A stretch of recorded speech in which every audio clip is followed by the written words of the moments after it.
চালের গুঁড়ির কাই বানিয়ে রেখেছি। আর এইবার দেখাচ্ছি যে এটা আমরা কি বানাচ্ছি। দেখো, কি জিভে জল আসছে তো। তো কিভাবে বানাচ্ছি চলো তোমাদেরকে দেখাই। হ্যাঁ, এইভাবে বাটির মধ্যে করে ভরে নিতে হবে, তারপরে এইভাবে মুড়ে দিচ্ছি। এই যে মুড়ে দিলাম।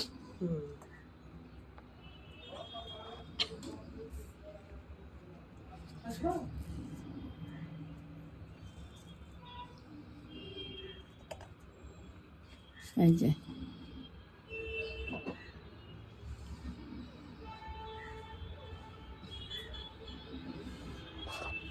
দেখবে কি সুন্দর হয় দেখতে।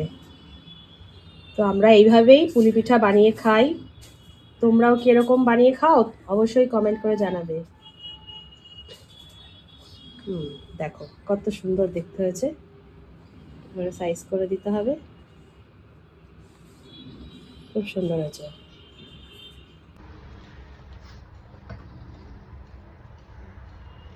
এটাকে প্রথমে একটা বাটির মতন শেপ দিতে হয়, তার মধ্যে এই পুরটাকে দিয়ে আর সুন্দরভাবে ওটা ফুলের পাপড়ির মতন করে মুড়ে মুড়ে দিতে হয়। এইভাবে বানায় পুলি পিঠে।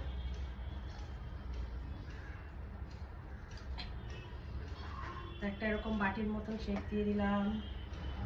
দেখো মাও ভরছে এর মতো পুর। মা দেখাও কিরকম ভাবে ফুলের মতন। এই যে চেপে দিলাম। আজকে হচ্ছে 5 জানুয়ারি। তো আজকে বৃহস্পতিবারও পড়েছে। আমরা সেভাবে রান্না বান্না করিনি, খুবই সিম্পল রান্না করেছি, কারণ আজকে ভেবেছি আমরা এই পিঠে খেয়েই আজকে দিনটা কাটাবো। তো যাদের যাদের পিঠে খেতে ইচ্ছা করছে চলে আসো আমাদের বাড়ি। এইরকম মুখগুলোকে চেপে নিতে হবে, এরকম শেপ দিতে হবে, তারপর এইগুলোকে আস্তে আস্তে এইরকম। এই যে দেখো মা বানালো, আমিও এগুলোকে আস্তে আস্তে এইভাবে শেপ দিয়ে দিচ্ছি। তো এই হলো আমার শেপ। চলো তোমরা দেখো কেমন হয়েছে, সবাই একটু কমেন্ট করে জানিও।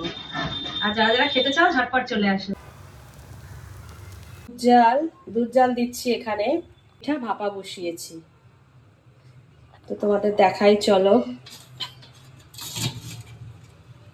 এই দেখো পুলি পিঠাগুলো এখানে ভাপাচ্ছি।